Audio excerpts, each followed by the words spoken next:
Good morning. আজকে শনিবার। কৌশিক আর বুট্টু দুজনেরই না আজকে সেকেন্ড স্যাটারডে বলে ছুটি থাকে। প্রত্যেক মাসে সেকেন্ড স্যাটারডে পাবলিকই আমার বাড়িতে থাকে। তাই সকালবেলা ব্রেকফাস্টটা স্পেশাল একটু বানাতেই হলো।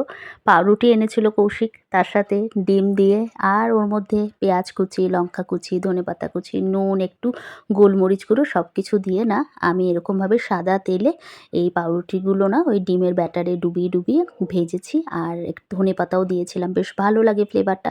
আর 2 কাপ চা বানিয়েছিলাম। এই নিয়ে আমি আর কৌশিক এখন বসে পড়বো। আর ছুটির দিন বলে বুটুকে কিন্তু সকালবেলা ভাত খাওয়ালাম, কারণ বাকি দিনগুলোতে ওকে ভাত খাওয়াতে পারি একমাত্র স্কুল থেকে আসলে সেই বিকালবেলায়। তাই ভাবি ছুটির দিনে বাচ্চাটাকে একটু ভাতই খাইয়ে দিই, পেটটা ভরা থাকবে।